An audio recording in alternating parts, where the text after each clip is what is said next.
So, an extremely disappointing autumn series finally comes to an end. It ended pretty much how everyone expected it to be, comfortably beaten at home by the Springbok, who were excellent at points, but the second half they didn't really get out of third gear and they just cruised to victory, 12 points to 45.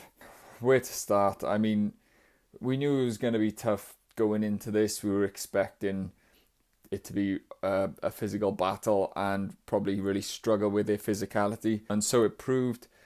Struggled in the first 20 minutes again, slow starting and just not really at the races. I don't think the coaches can be blamed for what the players did in the first 20 minutes, just simply not good enough, getting dominated in every aspect of the game. The scrum was all over the place.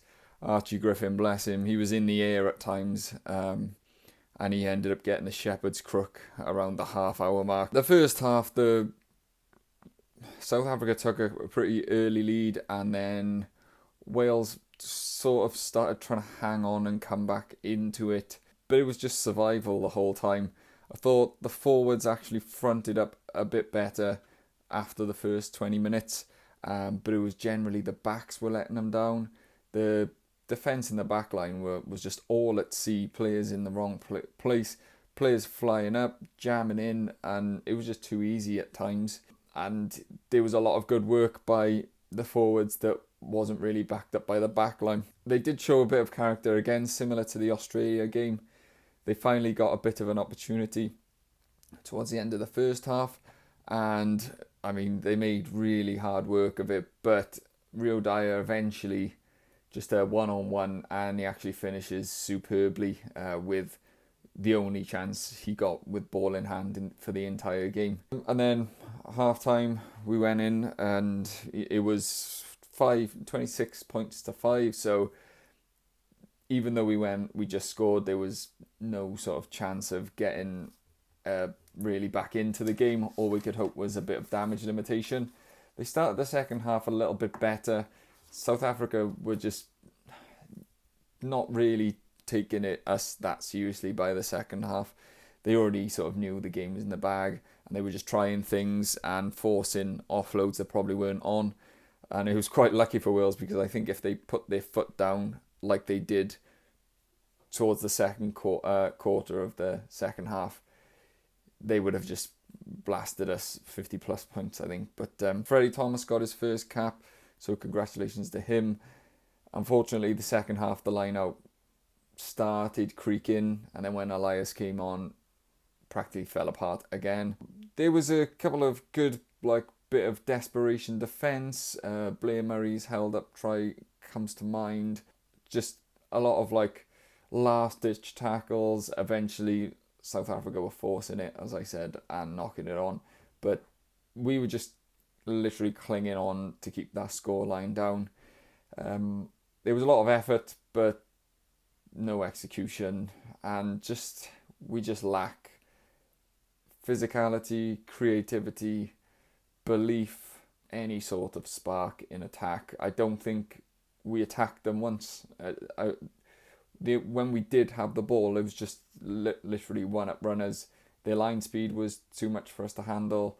They were catching us behind the gain line constantly, and we were too deep, like we were in the Australia game, and all we were resorting to was box kicks and up and unders and contested kicks, which South Africa pretty much dealt with pretty simple. I took some notes, so excuse me if I read them off. So poor start again, scrum issues throughout. It did improve slightly when Azarati came on, but as the bomb squad came on, understandably, it started to creak again. Also, Nicky Smith did about 70 minutes. So, he was just out on his feet at the end. Fair play, he put in a decent shift. But, he was just out on his feet by the end. And the fresh legs of South Africa told, and the experience they can bring off the bench with the bomb squad.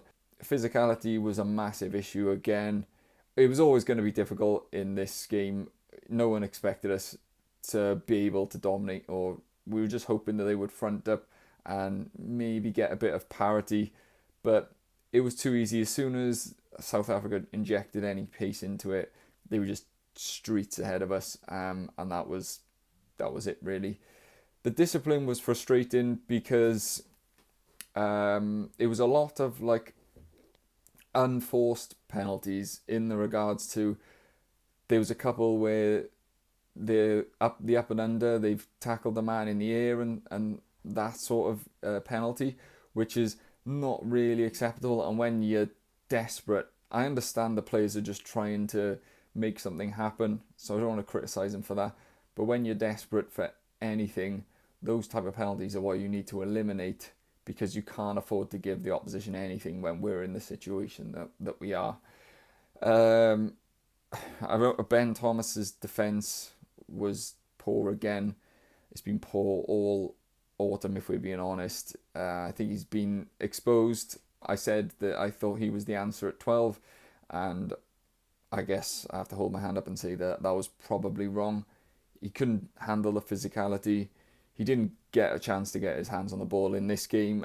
He did create a few opportunities in the previous games against Fiji and Australia, but again, he just didn't look up to speed or at the races, and he looked like a shadow of the player that plays week in, week out for Cardiff, and who is excellent for Cardiff. There was a couple of pluses. The players never gave up, to be fair. There was no, like against Australia last week, it got to a point where it felt like everyone had just thrown in the towel and resigned to the fact that we were getting a lump in. But even though we were getting a lump in, they didn't at any point give that sort of vibe off this week.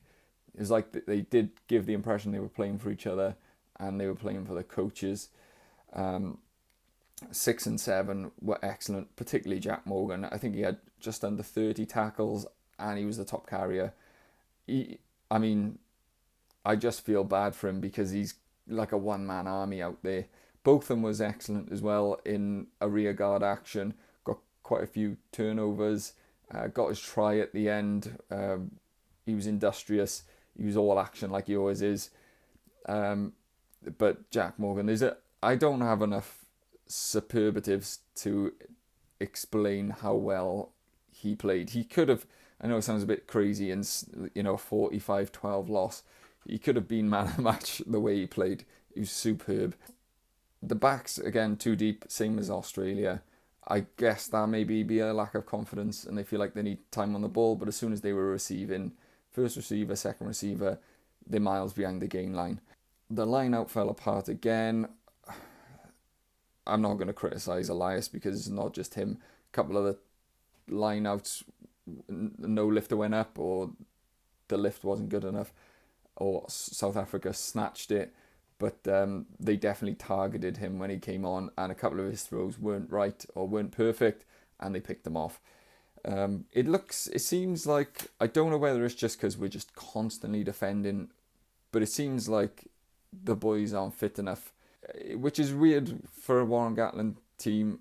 I know he hasn't had that long in camp with them like he would have for the World Cup, but they just, in all of the games, as soon as this gets into the second half, everyone's blowing, and it's because they're trying and they're constantly defending, but it just doesn't seem like we're fit enough. But I don't see what we can do about that unless the regions can do something about that.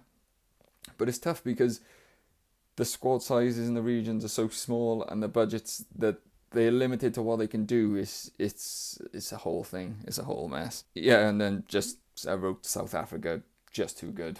They had too much depth coming off the bench, too much experience. The deficit in experience was monumental. It was hundreds of caps in difference, and it showed. They like I said, they never really got out of third gear.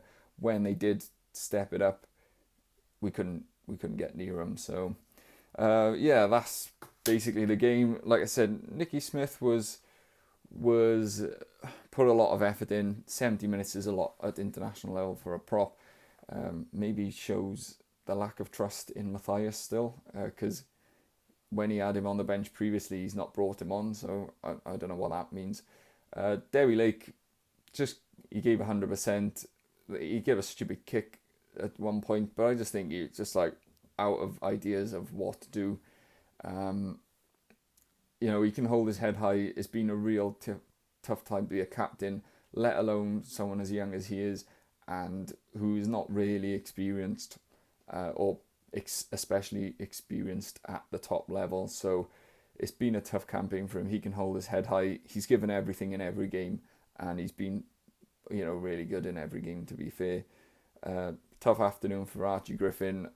Azarati improved things when he came on, but it wasn't like, it wasn't to the point where we got parity really with South Africa. Again, it was more just like holding on. Rowlands just seems miles off the pace. Not really sure what's happened with him. Shinza got through a lot of work, a lot of tackling. Without setting the world alight, he did okay. The back row was good. I was not impressed with Plumtree again. I don't think he's ready for international rugby. Ellis Bevan was slow at the breakdown, but Wales was just struggling to get any go forward, so it's hard to really put that on him. I thought Costello actually was all action until he had his HIA, and then when he came back on, the game had just slowed down and devolved into nothing. Blair Murray at fullback was okay. He was better under the high ball than I was expecting, so that was a plus. Shows there's a little bit of depth there. Hathaway, I feel kind of bad for him because he's played a few games for Wales now and he's not really had any opportunities to actually get the ball in his hands and attack, which is what his strengths are. And Dyer was, he had one chance and he scored. So other than that, he didn't really have much else to do. So I guess the question is now, where do we go from here? Obviously, the Six Nations is the next thing in the new year. Will we have a new coach by then? I don't know. It's hard to blame Warren Gatland and the coaching team for today's performance, especially that first 20 minutes. Like, you don't prepare the team or set them up to concede 3 or 4 tries in that quick, fast manner. So it's whether the union think that they can afford to buy him out of his contract. I think people are going to be screaming for his head either way, no matter what happens. And I think for everyone involved, it's probably best if we just sort of part ways. But then, who do they bring in? I have no answer for that one. You need realistically someone who's going to be a long-term succession, and I don't know who that could be, because I don't think it matters who you bring in. We're going to be really struggling not to get whitewashed in this Six Nations again. So very disappointing. There's been a lot made of the players aren't good enough. The coaches aren't getting the best out of them. They're not picking the informed players. I think is a bit of everything. There is some good players there, but they are young. There's no experience. Maybe you could argue there's some players who have been on form that haven't got into the squad. But like, if Morgan Morris was playing today, would it have not been anything other than 12 points to 45? Probably not. So yeah, what the answer is, I don't know. But I'll leave it with you and catch you on the next one.